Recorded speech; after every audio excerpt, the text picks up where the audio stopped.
Hello guys, next episode के start से पहले आप लोग मेरे चैनल को सब्सक्राइब कर देंगे। इसे अभी नेक्स्ट एपिसोड को स्टार्ट करते हैं। हमें रैंथिन की मॉम दिखाई जाती है जो प्रोफेसर रन के आने का वेट कर रही होती है। प्रोफेसर रन भी आने के बाद उन्हें क्ला मशीन की तरफ ही ले जाता है, जिसके बारे में वो पहले तो सुनताओ के सामने बुराइयां कर रहे होते हैं कि तुम फजूल खर्ची करते हो, पर अपनी वाइफ को वहाँ पर खुश करने के लिए लेकर गए थे। सुनताओ ने कहा था कि वहाँ जब आप एक चीज जीतते हो तो आपको एक अलग तरह की खुशी मिलती है। तो वो अपनी वाइफ को अपनी जॉब के बारे में बताना चाहते थे कि मैंने रिजाइन दे दिया, इसी वजह से वो अपनी वाइफ को यहाँ लेकर आए थे। उनकी वाइफ तो काफी ज्यादा एंजॉय कर रही होती है, पर लास्ट में कहती है कि मुझे ये वाला टॉय भी लेना था, पर ये देखो मेरे पास तो सिर्फ एक कॉइन बचा है। अब ये सुनते साथ ही प्रोफेसर रैन और कॉइन्स लेने के लिए चले जाते हैं। जैसे ही कॉइन्स लेकर आते हैं तो उनकी वाइफ तो खुश हो जाती है और जो टॉयज निकाले होते हैं उनको अपने हस्बैंड को पकड़ाने के बाद एक दूसरे वाला निकालने की ट्राई करने लगती है। और इसी में प्रोफेसर रैन उन्हें बता देते हैं कि मैंने जॉब से रिजाइन दे दिया है, पर उनकी वाइफ को तो यकीन नहीं होता। वो तो कहने लगती है कि तुम मजाक कर रहे हो तो ना करो, अभी मैं इतना एंजॉय कर रही हूँ तो मेरा भी मजाक का ऐसा कोई मूड नहीं है। पर प्रोफेसर रैन कहने लगते हैं कि मैं सच बोल रहा हूँ, मैंने सच में रिजाइन दे दिया है। अब ये सुनने के बाद वो कहने लगते हैं कि इतनी जल्दी तो कभी भी रिजाइन नहीं हो सकता। तो वो कहते हैं कि हाँ नहीं हो सकता,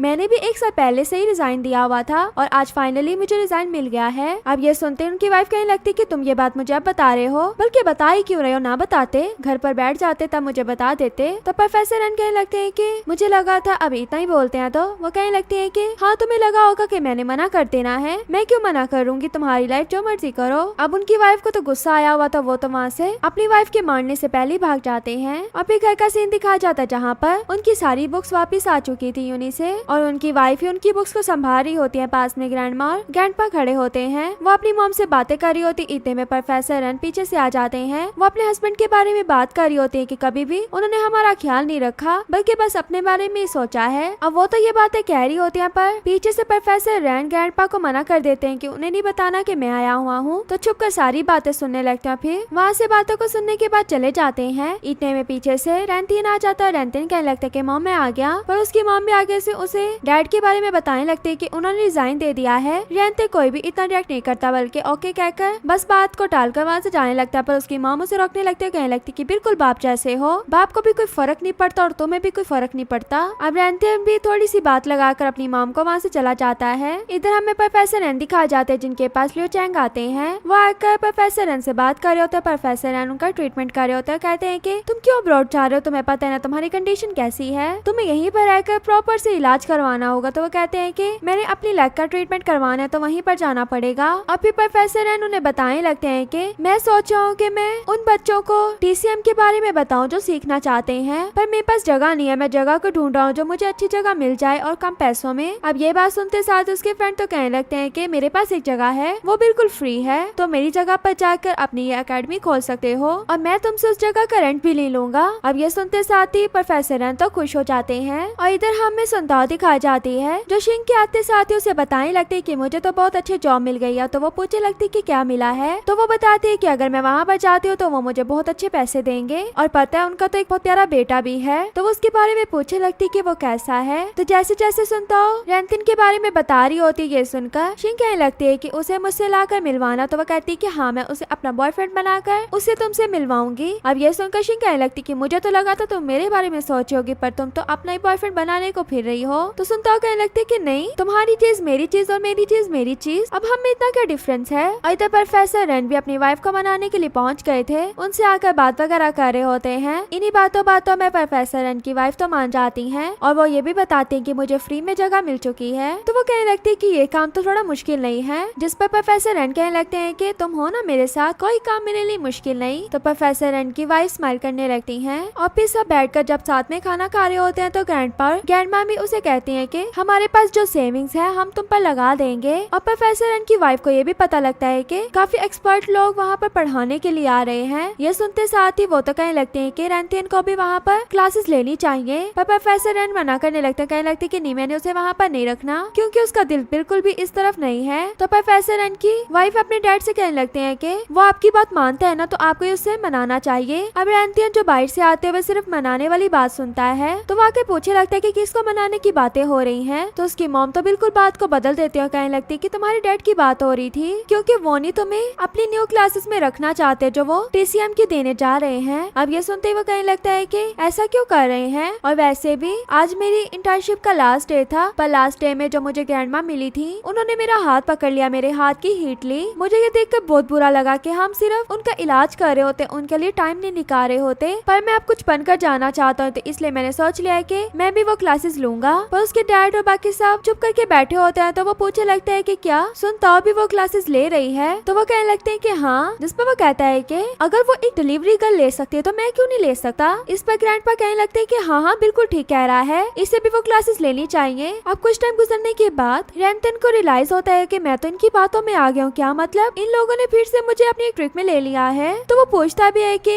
क्या आपने मुझे पागल बनाया। तो कोई भी उसकी बात का जवाब नहीं देता, बल्कि अपनी बातों में लग जाते हैं। और नेक्स्ट मॉर्निंग हमें दिखाया जाता है सुनताओ को 8 बजे के आने का टाइम दिया जाता है। वो 8 बजे पूरे आ जाती है और कहने लगती है कि देखा मैं कितनी टाइम की पाबंद हूँ। तो प्रोफेसर रैन उसे बताते हैं कि तुमने क्लासेस लेनी और पढ़ना है। तो वो कहने लगती है कि मैं कैसे पढ़ सकती हूँ, मुझे तो वैसे ही बुक्स को देखकर नींद आ जाती है। और ये बातें करते हुए वो जैसे ही अपनी टांग को टांग के ऊपर रखती है तो प्रोफेसर रैन उसे मना करने लगता है, कहने लगते है कि सीधी होकर बैठो। तो वो उनसे पूछने लगती है कि आप किस तरह के डॉक्टर हैं। तो वो कहता है कि मैं बहुत अच्छा डॉक्टर हूँ। तो सुनताओ कहती है कि कितने अच्छे। तो वो कहता है कि बहुत अच्छा। तो वो कहने लगती है कि क्या आप मुझे पागल बना रहे हैं, कहीं आपने ड्रिंक तो नहीं की हुई। तो वो कहता है कि नहीं बिल्कुल नहीं। अब सुनताओ को भी किसी न किसी तरह इस काम के लिए मानना पड़ता है, क्योंकि उसको इसी बात के लिए तो पे किया जाएगा। और यहाँ दूसरी तरफ हमें रैंतन दिखाया जाता है जो अपने डैड के बारे में बता रहा होता है कि उन्होंने रिजाइन दे दिया, वो अपनी क्लासेस TCM की स्टार्ट करना चाहते हैं। तो वो तो अपने फ्रेंड को भी इनवाइट करता है कि तुम भी क्लासेस लेने के लिए आना। तो वो कहने लगते है कि मैं क्यों क्लासेस लेने के लिए आऊँ, मैं वेस्टर्न डॉक्टर बन तो गया हूँ, मुझे क्या जरूरत है अब ये वाली पढ़ाई करने की। तो रैंतन समझाने लगता है कि अगर वहाँ जाकर तुम पढ़ते हो तो तुम्हें उन्हें गलत प्रूफ करने का मौका मिल जाएगा। अब ये सुनते वो कहने लगता है कि तुम प्रोफेसर रन के बेटे भी हो या नहीं, या उनके दुश्मन हो। तो वो कहने लगता है कि तुम्हारे बारे में सोचा तो हमेशा तुम उन मेडिसिन की बुराइयां जो करते रहते हो। तो वो ये बात सुनकर मान जाता है। दूसरी तरफ हमें सुनताओ दिखाई जाती है जो लोगों को रजिस्टर करने के लिए बाहर बैठी होती है टेबल लगाकर, पर कोई भी उसके पास नहीं आ रहा होता। और फिर हमें इस ड्रामे में एक न्यू कैरेक्टर दिखाई जाती है जिसका नेम रबीका होता है। रबीका एक लायर होती है। वो अपनी लायर का काम करने के बाद वहाँ से जा रही होती है तो उसका सामना एक दूसरे लायर से होता है जो उससे काफी फ्री हो रहा होता है, पर रबीका को वो बिल्कुल पसंद नहीं होता। वो उससे बात करना चाह रहा होता है, कह रहा होता है कि हम फिर कभी भी मिलेंगे, पर रबीका कहते है कि ये मिलना हमारा आखिरी मिलना होगा। ये कहकर जैसे ही वहाँ से जाने लगती है, पर उस आदमी को तो हार्ट अटैक आ जाता है, जिसकी वजह से वो वहीं रबीका के पास ही गिर जाता है। पर रबीका तो एक डॉक्टर भी थी, पर फिर भी वो उसके लिए कुछ भी ना कर पाई। और इधर रैंतन दिखाया जाता है जो बैंक से बातें कर रहा होता है। इतने में पीछे से जाओ आ जाता है। वो उसे बताने लगता है कि मुझे इंटरव्यू से रिजेक्ट कर दिया गया है। तो तभी उसे पता लगता है कि रैंतन के डैड क्लासेस लेने वाले हैं। तो वो भी कह देता है कि मुझे भी उन क्लासेस में जाना है। और रबीका दिखाई जाती है जो सामने किसी के मरने की वजह से फुल सदमे में होती है। वो इसी सदमे में सुनताओ के सामने से गुजरी होती है, पर रुक कर उसे पूछने लगती है कि क्या मैं भी यहाँ पर रजिस्टर कर सकती हूँ। तो वो कहती है कि हाँ। अब रबीका जो